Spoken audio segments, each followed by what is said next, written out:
we finally get an explanation as to why Sasuke is wearing those bandages on his head in the last Naruto movie. It's because he's still having headaches from being socked in the face so fucking much. Best chapter of this fight by a landslide, by an avalanche. It's not even funny. This is what I wanted to get. And you know, some of you guys in the comment section last week, you were defending last week's Michael Bay movie, okay, and saying, oh no, they're not gonna fight fist to fist. Nobody wants to see that. Who would want to see that? Because they're so overpowered. That's not a logical assumption to make.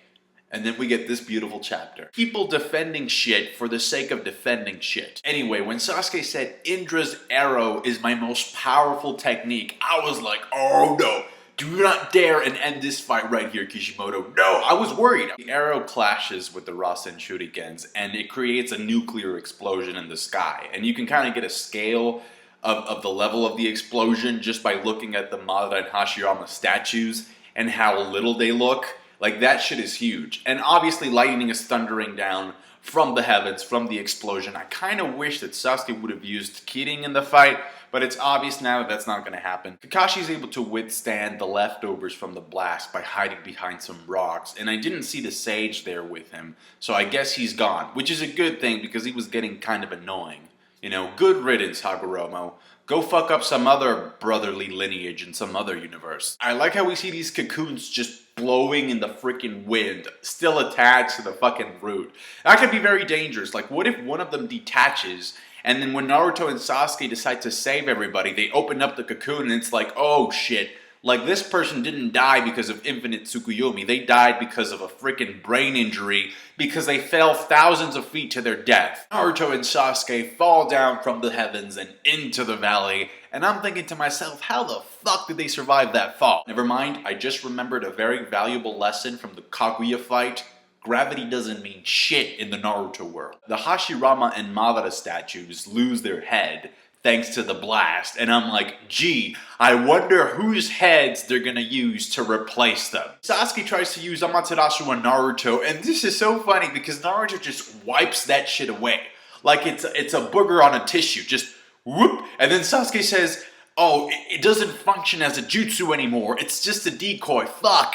You know, because he doesn't have enough chakra. Naruto, however, still has enough chakra to make a couple of shadow clones, and he uses kind of like a variation of the Uzumaki barrage that rose to fame in his fight against Kiba. The only difference is this is actually a punch, but Sasuke actually connects one too by hitting Naruto with his elbow. Man, this is gonna look great animated because it's like they're gonna hit each other, and I can just imagine them spinning away from each other, just oh! So I like the fact that Kishimoto has been making some references to previous fights that have happened in the series. There's this one part where Sasuke uses some of the shuriken that he was using against Itachi at one point to take care of Naruto's clones. There's this one part where Sasuke's about to stab Naruto, but Naruto creates a clone, you know, a couple of feet away to come in to run and just ram Sasuke. Sasuke's so drained, he can't even activate Chidori anymore. He's just like, bzz, bzz, bzz.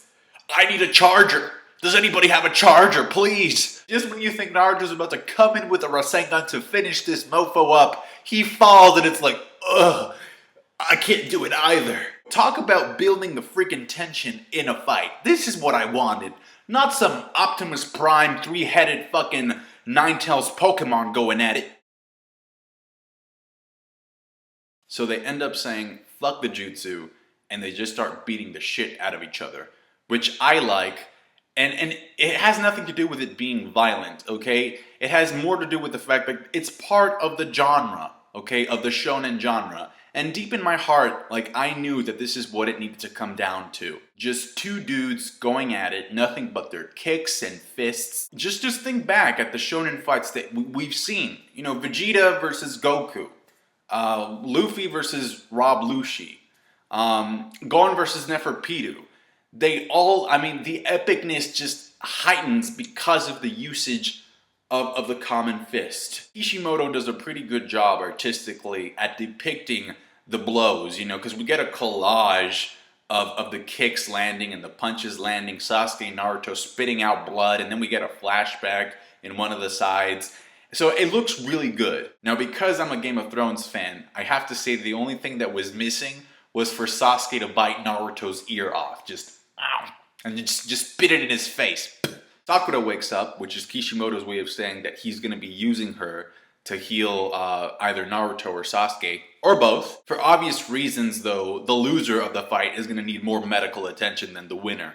And the loser, it's obvious from that final panel that it's going to be Sasuke. It's so obvious. Just look at the way that final panel is drawn, okay? You know, it's drawn with the intention to make the reader believe or feel like Sasuke is the superior one, that he's about to go for the finishing move. Naruto is definitely the underdog in that final panel. So again, it's intentional because next week it's going to open up with Naruto Rasengan, because, you know, Yin Kurama gave Naruto enough chakra to just formulate one last attack. Naruto! Touche, Sasuke! That's it for me, an awesome chapter of Naruto. This is the chapter that I've been wanting to get ever since the fight started. I can't wait to see this animated because, you know, if you animate a fight, that consequently means that you have to extend it. The tension was there, as well as the emotional impact, which I felt was something that was lacking during their fight when they were in monster mode. Just because even though the scale was bigger, because these things are so massive and big, it also creates a sense of detachment. Thank you very much for watching, liking the video if you appreciated the review, that helps out a lot. Subscribe to my channel to get more Naruto and anime related reviews. I just need some clarification. Do we close up at $6.99 or do we close up at $700? Let me know. Thanks. Bye.